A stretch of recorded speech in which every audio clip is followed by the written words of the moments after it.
दिल्ली अधीनस्थ सेवा चयन बोर्ड प्रशिक्षित स्नातक शिक्षक जो है टीजीटी हिंदी फीमेल है। व्याख्या सहित हल प्रश्न पत्र है। एग्ज़ाम डेट अगर देखें तो 15/9 और 2018 को हुआ था शिफ्ट फर्स्ट में। पहला क्वेश्चन है इसमें कि कौन सी बोली जो है पश्चिमी हिंदी की नहीं है।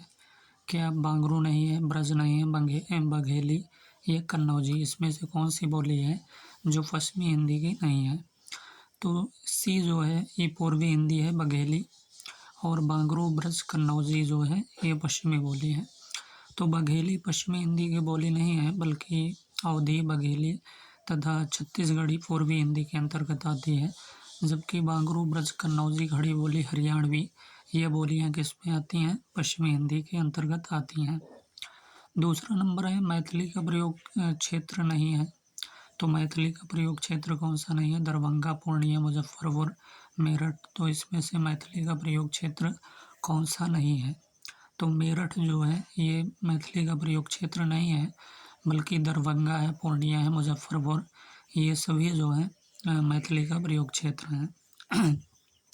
मेरठ क्या है, मेरठ मैथिली बोली का प्रयोग क्षेत्र नहीं, बल्कि पश्चिमी हिंदी के अंतर्गत आने वाली बोली कौरवी का प्रयोग क्षेत्र मेरठ है। और उपभाषा अगर देखें और बोली देखें तो बिहारी हिंदी में भोजपुरी, मगही, मैथिली आता है। और पश्चिमी हिंदी में कौरवी, हरियाणवी, दक्कनी, ब्रजभाषा, बुंदेली, कन्नौजी आती है। तीसरा क्वेश्चन की बात करेंगे, देवनागरी लिपि में लिखी जाने वाली भाषा नहीं है कौन सी, संस्कृत, नेपाली, हिंदी, असमिया। तो देवनागरी लिपि में लिखी जाने वाली भाषा कौन सी नहीं है। तो डी सही है, असमिया जो है ये देवनागरी लिपि में लिखी जाने वाली भाषा नहीं है, बल्कि संस्कृत, नेपाली, हिंदी, ये सभी देवनागरी लिपि में लिखे जाते हैं। असमिया, बल्कि असमिया असम प्रदेश की भाषा है असमिया। इसकी मुख्य बोली अगर देखें तो विष्णुपुरिया है तथा इसकी अपनी लिपि बंगला है। जबकि संस्कृत, नेपाली तथा हिंदी जो है देवनागरी लिपि में लिखे जाने वाली भाषा है। चौथा क्वेश्चन है कि कौन से वर्ग से ओष्ठ वर्ण है, चालादा या टाकासा या पावफा या रसा। तो सी सही है कि ओष्ठ वर्ण की बात करें तो पावफा सी सही है। ऊ छोटा ऊ तथा बड़ा ऊ तथा पा वर्ग ओष्ठ वर्ण है। अन्य इस प्रकार कंठ अगर देखें तो आ, बड़ा, का वर्ग, हा और विसर्ग, ये सभी कंठ हैं। और तालव्य की बात करें तो ये छोटा ई, बड़ी ई, चा वर्ग, या और शा, ये सभी तालव्य हैं। दंत की बात करें तो ता वर्ग, ला, सा, ये दंत वर्ग में आते हैं। कंठ तालव्य में ए और बड़े ए, कंठोष्ठ में ओ और औ, दंतोष्ठ में वा। तो कंठ में कौन कौन से आते हैं, आ और बड़ा आ, का वर्ग और हा और विसर्ग। तालव्य में छोटी, बड़ी, चा वर्ग और या और शा आता है। दंत में ता वर्ग, लाशा, और कंठ तालव्य में ए और बड़े, कंठोष्ठ में ओ और औ, दंतोष्ठ में, तो दंतोष्ठ में वा आता है। तो ये चौथा क्वेश्चन था। पांचवा क्वेश्चन देखते हैं कि कौन से वर्ग के सभी वर्ण जो है अल्प प्राण व्यंजन है। तो खा, छा, धाफा, या काचा, धाफा, या धाशा, थाना, या घासा, वाना। तो इनमें से कौन से वर्ग हैं जो सभी वर्ण जो है अल्प प्राण व्यंजन में आते हैं। तो का, चा, धा और फा जो है इसमें सभी जो व्यंजन है, वर्ण जो है अल्प प्राण व्यंजन में आते हैं। विकल्प बी के सभी वर्ण जो है अल्प प्राण व्यंजन है। अल्प प्राण व्यंजन किसे कहते हैं, तो प्रत्येक वर्ण का पहला हो गया, तीसरा हो गया और पांचवा वर्ण अल्प प्राण व्यंजन है। तथा अंतस्थ की बात करें तो इसमें यार अलावा भी अल्प प्राण व्यंजन में आता है। महाप्राण की बात करें तो प्रत्येक वर्ग का दूसरा हो गया, चौथा हो गया वर्ण तथा समस्त ऊष्म वर्ण महाप्राण में आते हैं। वर्तनी की दृष्टि से कौन सा शब्द शुद्ध है, प्रारंभ में हिंदी या दाई या स्वत्व। तो वर्तनी की दृष्टि से अगर अशुद्ध शब्द की बात करें तो दाई सी सही है। दाई शब्द अशुद्ध है जिसका शुद्ध रूप दाई होगा।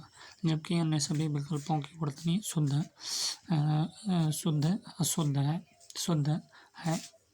तो प्रारंभ, मेहंदी, स्वत्व, ये सभी शुद्ध है। उद्धरण शब्द में संधि कौन सी है? तो यण संधि, अयादि, वृद्धि, व्यंजन। तो उद्धरण शब्द में व्यंजन संधि है। व्यंजन संधि संधि जो है पहले शब्द के कौन सी संधि है? उत्धन धरण। तो शब्द में व्यंजन संधि है। व्यंजन संधि पहले शब्द के अंत में व्यंजन हो और दूसरे शब्द के आदि में व्यंजन हो, चाहे स्वर इससे मेल होता है, उसे व्यंजन संधि कहते हैं। जैसे उत्धन हरण बराबर उद्धरण होगा, वाग्धन ईस बराबर वागीस। यण संधि की बात करें तो अभी तक व्यंजन संधि की बात कर रहे थे। यण संधि में यदि छोटी बड़ी और छोटा हो और बड़ा हो और री के बाद का या छोटा हो और बड़ा हो का वा तथा री का रा हो जाता है, कोई भिन्न स्वर आए तो छोटी और बड़ी का या, जैसे यदि धन अपि बराबर क्या होगा? यद्यपि होगा। अनुधन आय बराबर अनुवय। 8वां क्वेश्चन है कि चंद्रमा का पर्यायवाची शब्द कौन सा नहीं है? मार्तंड नहीं है, शशि, कलानिधि, सुधांशु। तो चंद्रमा के पर्यायवाची शब्द की बात करें तो ये मार्तंड जो है चंद्रमा का पर्यायवाची शब्द नहीं है, बल्कि यह किसका पर्यायवाची भी है? सूर्य का पर्याय है। अगर चंद्रमा के पर्यायवाची की बात करें तो शशि होगा, कलानिधि होगा, सुधांशु, ये सभी जो है चंद्रमा के पर्यायवाची शब्द हैं। मार्तंड, सूर्य की बात करें तो सूर्य की पर्यायवाची मार्तंड होगा। दिवाकर, प्रभाकर, दिनकर, रवि और भानु, ये सभी सूर्य के पर्यायवाची हैं। चंद्रमा के पर्यायवाची चांद, शशि, कलानिधि, सुधांशु, अंशुमाली, विधु, इंदु, मयंक, तारकेश आदि, ये सभी क्या हैं? ये सभी चंद्रमा के पर्यायवाची हैं। 9वें क्वेश्चन की बात करेंगे कि आधार का विलोम शब्द क्या है? प्रसार होगा, आधेय, पाथेय, विधेय। तो आधार का विलोम शब्द जो है आधेय है, बी सही है। आधार का विलोम शब्द आधेय होगा। अन्य विलोम शब्द इस प्रकार है। तो प्रसार का विलोम होगा संकोच, जागरण का सुषुप्ति, जानदार का बेजान और जारज का क्या होगा? औरस विलोम। प्रसार का संकोच, जागरण का सुषुप्ति, जानदार का बेजान और जारज का जो है अवसर औरस होगा। ये सभी विलोम शब्द हैं। कौन सा शब्द अनेकार्थी नहीं है? तो पृष्ठ, पानी, फल, पाप। तो कौन सा एक अनेकार्थी नहीं है? तो पाप जो है डी सही है। अनेकार्थी शब्द नहीं है, बल्कि यह एकार्थक शब्द है। अनेकार्थी शब्द इस प्रकार पृष्ठ और पानी और फल, ये सभी अनेकार्थी शब्द हैं। तो पृष्ठ की बात करें तो पृष्ठ में अनेकार्थी शब्द क्या है? पन्ना है, पीठ है, पीछे का भाग है, ऊपरी सतह, ये पृष्ठ के अनेकार्थी शब्द हैं। पानी की बात करें तो जल हो गया, चमक हो गया, लज्जा हो गया, वर्षा हो गया, स्वाभिमान, ये सभी पानी के अनेकार्थी हैं। फल की बात करें तो मेवा, परिणाम, लाभ, शस्त्र, अग्रभाग। बिंदु की बात करें तो बिंदु, कण, शून्य, चिन्ह, अनुस्वार, ये सभी बिंदु के अनेकार्थी हैं। भेद की बात करें तो छेदन, फूट और रहस्य, अंतर, ये सभी भेद के क्या हैं? अनेकार्थी शब्द हैं। 11वां क्वेश्चन की बात करें कौन से शब्द युग्म का अर्थ जो है सही नहीं है? तो अंश और अंश मतलब कंधा, हिस्सा, अभिराम का विराम, अभिराम, अभिराम, सुंदर, निरंतर, अविलंब, अवलंब, शीघ्र, असहाय, अवधि और अवधि, काल, समय, अवध की भाषा। तो इसमें से कौन सा शब्द युग्म है जो अर्थ सही नहीं है? तो सी सही है। अविलंब और अवलंब जो है शीघ्र, असहाय जो है सही नहीं है, बल्कि अंश का कंधा होगा और दूसरे अंश का क्या होगा? हिस्सा होगा। और अभिराम का क्या होगा? सुंदर होगा और दूसरे अभिराम का क्या होगा? निरंतर। और अवधि का क्या होगा? काल होगा। और अवधि का क्या होगा? समय होगा। अवध की भाषा, अवधि का काल और समय होगा, अवधि का अवध की भाषा। तो अविलंब, अवलंब, शीघ्र और असहाय। अविलंब मतलब शीघ्र और अवलंब मतलब असहाय शब्द युग्म का अर्थ सही नहीं है, बल्कि अविलंब अवलंब शब्द युग्म का सही अर्थ क्या है? तो अविलंब का शीघ्र होगा, अवलंब का सहारा होगा, जबकि अन्य सभी शब्द युग्मों का अर्थ सही है। निम्नलिखित में से कौन सा शब्द अविकारी है? तो वाह, साधु, शहर, सुख। तो कौन सा अविकारी शब्द है? तो इसमें अविकारी शब्द की बात करें तो ये सही है, वाह जो है अविकारी शब्द है। अव्यय ऐसे शब्द को कहते हैं जिसके रूप में लिंग, वचन, पुरुष, कारक इत्यादि के कारण कोई विकार उत्पन्न नहीं होता, उसे अव्यय कहते हैं। जैसे जब, तब, अब, उधार, वहाँ, इधर, किंतु, परंतु इत्यादि। तो ये क्या है? जब, तब, अब, उधार, वहाँ, इधर, किंतु, परंतु इत्यादि ये सभी अव्यय पद हैं। क्या है? ये सभी अव्यय हैं।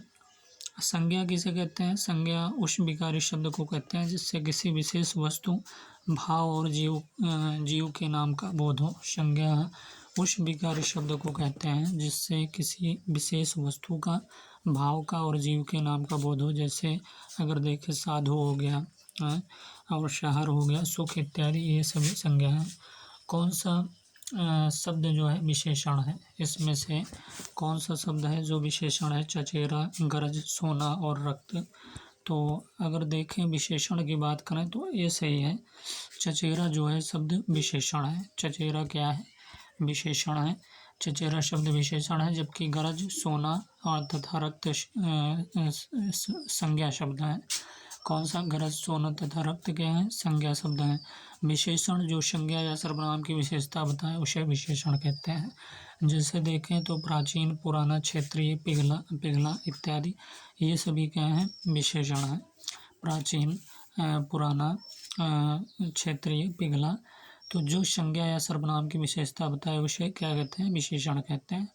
निम्नलिखित में भाववाचक संज्ञा शब्द है तो लघु, पंडित हो गया, बुद्धिमत्ता, मेधावी। तो बुद्धिमत्ता जो है भाववाचक संज्ञा है। भाववाचक संज्ञा किसे कहते हैं? जिस संज्ञा शब्द से व्यक्ति का या वस्तु के गुण या धर्म, दशा अथवा व्यापार का बोध होता है उसे भाववाचक संज्ञा कहते हैं। जैसे लंबाई हो गया, बुढ़ापा, नम्रता, मिठास, पंडिताई इत्यादि जो है ये भाववाचक संज्ञा में आता है। जातिवाचक संज्ञा किसे कहते हैं? जिन संज्ञाओं से एक ही प्रकार की वस्तुओं अथवा व्यक्तियों का बोध हो उन्हें जातिवाचक संज्ञा कहते हैं। जैसे मनुष्य, घर, पहाड़, नदी इत्यादि, ये क्या है? जातिवाचक संज्ञा है। क्या नहीं? भाववाचक संज्ञा है, नहीं जातिवाचक संज्ञा। मनुष्य, घर, पहाड़, नदी इत्यादि। तो जिन संज्ञाओं से एक ही प्रकार की वस्तुओं अथवा व्यक्तियों का बोध हो उन्हें क्या कहते हैं? जातिवाचक संज्ञा कहते हैं। तो मनुष्य इसमें आता है, घर, पहाड़, नदी इत्यादि। 15 क्वेश्चन है। उसने कुछ नहीं खाया वाक्य में रेखांकित पद है पुरुषवाचक सर्वनाम, निजवाचक सर्वनाम, अनिश्चयवाचक सर्वनाम, संबंधवाचक सर्वनाम। तो सी सही है। ये अनिश्चयवाचक सर्वनाम है कि उसने कुछ नहीं खाया। अनिश्चय की बात हो रही है, तो उसने कुछ नहीं खाया। तो उसने कुछ नहीं खाया वाक्य में रेखांकित पद क्या है? अनिश्चयवाचक सर्वनाम है। सर्वनाम उस विकारी शब्द का कहते हैं जो पूर्व पद संबंध से किसी भी संज्ञा के बदले आता है। सर्वनाम के भेद की बात करें तो हिंदी में कुल 11 सर्वनाम है। मैं, तू, आप, यह, वह, जो, सो, कोई, कुछ, कौन, क्या, ये जो है सर्वनाम के कुल 11 सर्वनाम हिंदी में। प्रयोग के आधार पर सर्वनाम के 6 भेद हैं। पहला नंबर पुरुषवाचक सर्वनाम, निजवाचक सर्वनाम, निश्चयवाचक सर्वनाम, अनिश्चयवाचक सर्वनाम, संबंधवाचक सर्वनाम, प्रश्नवाचक सर्वनाम। 16 क्वेश्चन है कि भाई के आते ही वह चला गया, वाक्य प्रकार बताइए। तो भाई के आते ही वह चला गया, वाक्य प्रकार बताइए तो क्या सही है? तो संयुक्त वाक्य है, सरल, मिश्र, संयुक्त, मिश्र। तो भाई के आते ही वह चला गया, ये सरल वाक्य है। उक्त वाक्य सरल वाक्य है। रचना की दृष्टि से वाक्य 3 प्रकार के हैं। पहला नंबर सरल वाक्य है, साधारण वाक्य, दूसरा मिश्र वाक्य और तीसरा क्या है? संयुक्त वाक्य है। अगर सरल वाक्य की बात करें, जिस वाक्य में एक क्रिया होती है और एक कर्ता होता है उसे क्या कहते हैं? साधारण वाक्य या सरल वाक्य कहते हैं। मिश्र वाक्य क्या है? जिस वाक्य में एक साधारण वाक्य के अतिरिक्त उसके अधीन कोई दूसरा अंग वाक्य हो उसे मिश्र वाक्य कहते हैं। संयुक्त वाक्य किसे कहते हैं? जिस वाक्य में साधारण अथवा मिश्र वाक्यों का मेल संयोजक अवयवों द्वारा होता है उसे संयुक्त वाक्य कहते हैं। तो ये संयुक्त वाक्य। 17 क्वेश्चन है कि वह ऊपर नीचे जाता रहता है, वाक्य में अव्यय पद है। तो वह ऊपर नीचे जाता रहता है, वाक्य में अव्यय पद कौन सा है? वह ऊपर नीचे या जाता या रहता है। तो इसमें क्या बताना है? अव्यय पद बताना है। तो बी से ये ऊपर नीचे जो है ये अव्यय पद है, ऊपर नीचे जाता रहता है वाक्य में, ऊपर नीचे क्या है, अव्यय पद है। अव्यय किसे कहते हैं, तो अव्यय ऐसे शब्दों को कहते हैं जिसके रूप में लिंग, वचन, पुरुष, कारक इत्यादि के कारण कोई विकार उत्पन्न नहीं होता, जैसे जब हो गया, तब हो गया, अभी, इधर, वहाँ, इधर, कब, क्यों, वह इत्यादि। 18वां क्वेश्चन है कि ठहरो अभी मत जाओ, वाक्य का प्रकार क्या है, तो आज्ञार्थक है या विधेयार्थक है, प्रश्नवाचक, संकेतार्थक है। तो इसमें से आज्ञार्थक है, ये सही है कि ठहरो अभी मत जाओ, यह क्या है, आज्ञार्थक वाक्य है। अर्थ की दृष्टि से वाक्य के 8 भेद हैं। पहला नंबर आज्ञावाचक, विधिवाचक और निषेधवाचक, प्रश्नवाचक, विस्मयवाचक, संदेहवाचक, इच्छावाचक और संकेतवाचक। 19वें क्वेश्चन की बात करेंगे कि विशेषण का भेद नहीं होता, सार्वनामिक विशेषण, गुणवाचक विशेषण, संख्यावाचक विशेषण, प्रभाववाचक विशेषण। तो विशेषण का भेद नहीं होता कौन सा, तो प्रभाववाचक विशेषण नहीं होता, बल्कि सार्वनामिक विशेषण, गुणवाचक विशेषण और संख्यावाचक विशेषण ये होते हैं। विशेषण किसे कहते हैं, तो विशेषण एक ऐसा विकारी शब्द है जो संज्ञा या सर्वनाम की विशेषता बताता है। विशेषण के 4 भेद हैं, सार्वनामिक विशेषण, गुणवाचक विशेषण, संख्यावाचक विशेषण और प्रमाणवाचक विशेषण। संज्ञा जो है पद, 20वां क्वेश्चन है कि संज्ञा पद का परिचय देते समय क्या बताना आवश्यक नहीं है, लिंग, वचन, कारक, विशेष्य। तो इसमें से सही क्या है, संज्ञा पद का परिचय देते समय क्या बताना जो है आवश्यक नहीं है, तो आवश्यक जो है विशेष से जो बताना आवश्यक नहीं है। तो संज्ञा पद का परिचय देते समय विशेष से बताना आवश्यक नहीं। संज्ञा पद परिचय, संज्ञा पदों का अन्वय करते सब संज्ञा उसका भेद हो गया, लिंग हो गया, वचन, कारक और अन्य पदों का परिचय देते हो अन्य पदों से उसका संबंध भी दिखाना चाहिए। अगला क्वेश्चन है 21वां है कि बुरी तरह पराजित होने के अर्थ में मुहावरा क्या है, तो जहर उगलना, जान पर खेलना, छक्के छूटना, दौड़ धूप करना। तो बुरी तरह पराजित होना, तो सी से यह छक्के छूटना जो है बुरी तरह पराजित होना का क्या है, सही अर्थ मुहावरा है। तो बुरी तरह पराजित होने का जो है अर्थ मुहावरा, तो छक्के छूटना जो है बुरी तरह पराजित होना का अर्थ सही है। तो छक्के छूटना मुहावरे का अर्थ है बुरी तरह पराजित होना, जबकि जहर उगलना मुहावरे का अर्थ है अपमानजनक बातें करना। छक्के छूटना मुहावरे का अर्थ क्या है, बुरी तरह पराजित होना, जबकि जहर उगलना मुहावरे का अर्थ क्या है, अपमानजनक बातें करना, तथा जान पर खेलना मुहावरे का अर्थ है जीवन संकट में डालना, एवं दौड़ धूप करना मुहावरे का अर्थ क्या है, कठोर परिश्रम करना। 22वां क्वेश्चन है कि केवल बाह्य प्रदर्शन के लिए लोकोक्ति प्रयुक्त होती है, ऊंची दुकान, फीका पकवान, एक पंथ दो काज, चिराग तले अंधेरा, अधजल गगरी छलकत जाए। तो केवल बाह्य प्रदर्शन के लिए लोकोक्ति प्रयुक्त होती है, तो ये ऐसे ही है कि ऊंची दुकान, फीका पकवान। केवल बाह्य प्रदर्शन के लिए लोकोक्ति ऊंची दुकान, फीका पकवान प्रयुक्त होती हैं। निम्नलिखित लोकोक्तियां तथा मुहावरे उनके अर्थ। लोकोक्ति और मुहावरे अर्थ क्या है, एक पंथ दो काज, एक कार्य के साथ दूसरा कार्य भी पूरा होना, चिराग तले अंधेरा, अपना दोष स्वयं को दिखाई न देना, अधजल गगरी, अज्ञानी पुरुष ही अपने ज्ञान की, छलकत जाए का मतलब सेखी बगाड़ते हैं। तो लोकोक्ति मुहावरे में एक पंथ दो काज का अर्थ क्या होगा कि एक कार्य के साथ दूसरा कार्य भी पूरा होना। चिराग तले अंधेरा का मतलब क्या है, अपना दोष जो है स्वयं को दिखाई न देना। अधजल गगरी का मतलब अज्ञानी पुरुष ही अपने ज्ञान की, छलकत जाए मतलब सेखी बघाड़ते हैं। 23वां क्वेश्चन है किसी तरह की जिम्मेदारी न होने पर लोकोक्ति कही जाती है। धोबी का कुत्ता, न घर का न घाट का, आगे नाथ न पीछे पगहा, कहाँ राजा भोज कहाँ गंगू तेली, आँख का अंधा नाम नयन सुख। तो इसमें से कौन सा सही है, तो किसी तरह की जिम्मेदारी ना होने पर, तो बी सही है कि आगे नाथ न पीछे पगहा। किसी तरह की जिम्मेदारी ना होने पर लोकोक्ति क्या है, आगे नाथ न पीछे पगहा। अगर देखें धोबी का कुत्ता, न घर का न घाट का, तो जिसके रहने का कोई पक्का ठिकाना ना हो। कहाँ राजा भोज कहाँ गंगू तेली, दो व्यक्तियों की स्थिति में काफ़ी अंतर होना। आँख का अंधा नाम नयन सुख, तो गुण के विरुद्ध नाम का होना। 24वां क्वेश्चन है कि वर्णों की आवृत्ति जहाँ हो वह अलंकार होता है। तो जहाँ की आवृत्ति नहीं, वर्णों की आवृत्ति जहाँ हो वह अलंकार क्या होता है? तो यमक, श्लेष, अनुप्रास, रूपक। तो ये सी सही है, अनुप्रास अलंकार होगा। वर्णों की आवृत्ति जहाँ हो वह अलंकार क्या होगा? अनुप्रास। तो जहाँ वर्णों की आवृत्ति बार बार होती है वहाँ अनुप्रास अलंकार होता है। जैसे चारु चंद्र की चंचल किरणें खेल रही है जल थल में, तो ये क्या है? अनुप्रास अलंकार है। यमक अलंकार की बात करें, जहाँ एक शब्द एक से अधिक बार आए परंतु उसके अर्थ क्या हो? अलग अलग हो, वहाँ यमक अलंकार होता है। जैसे कनक कनकते शोभनी, तो एक कनक का अर्थ होता है धतूरा और एक कनक का अर्थ क्या होता है? सोना। श्लेष अलंकार किसे कहते हैं? जहाँ एक शब्द एक ही बार आए परंतु उसके अर्थ क्या हो? एक से अधिक हो, वहाँ श्लेष अलंकार होता है। श्लेष अलंकार में क्या होता है कि जहाँ एक शब्द एक ही बार आए परंतु उसके अर्थ क्या हो? एक से अधिक हो, वहाँ श्लेष अलंकार होता है। रूपक अलंकार, जहाँ उपमेय में उपमान का भेद आरोप हो वहाँ पर रूपक अलंकार होता है।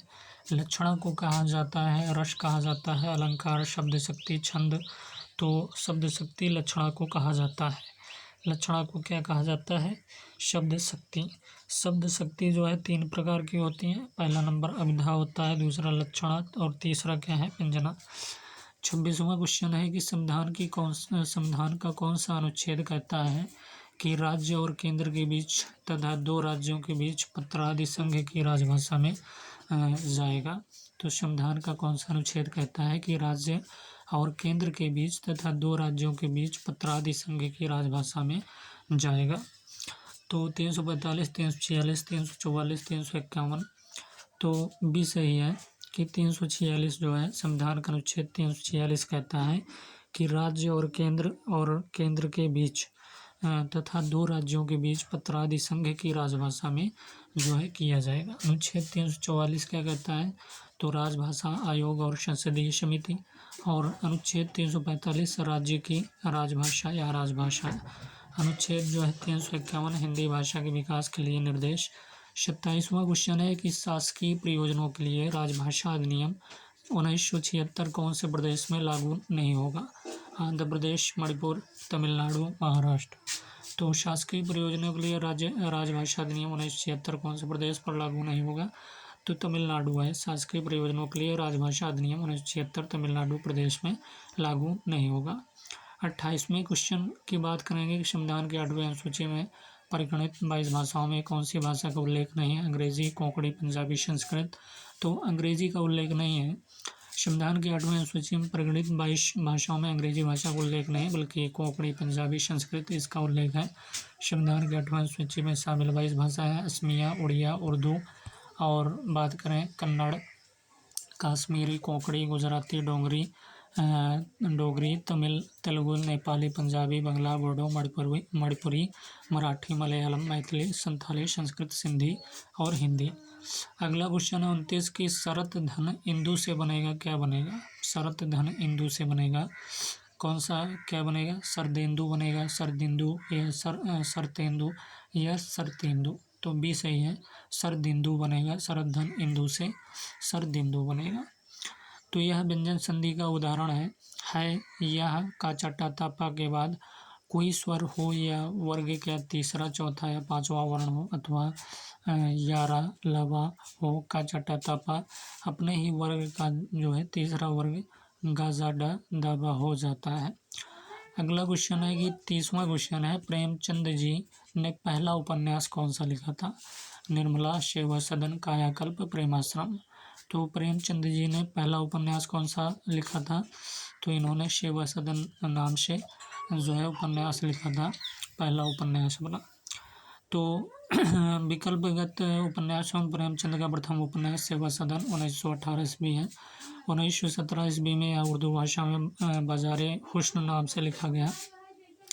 और सेवा सदन इसी का हिंदी रूपांतर है। प्रेमचंद के अन्य उपन्यास की बात करें तो अन्य उपन्यास हैं इनके देवस्थान रहस्य है 1905 ईस्वी, प्रेमा है 1901 ईस्वी, वरदान है 1921 ईस्वी, प्रेमाश्रम 1921 ईस्वी, रंगभूमि है 1625 ईस्वी, कायाकल्प 1926 ईस्वी, निर्मला 1927 ईस्वी, गबन है 1931 ईस्वी और कर्मभूमि 1933 ईस्वी, गोदान 1936 ईस्वी। प्रेमचंद के क्या हैं? आदर्शोन्मुख यथार्थवादी उपन्यासकार हैं। प्रेमचंद के आदर्शोन्मुख यथार्थवादी क्या हैं? उपन्यासकार हैं। तो प्रश्न यही था कि प्रेमचंद जी का ने पहला उपन्यास लिखा था कौन सा? तो सेवा सदन सही है।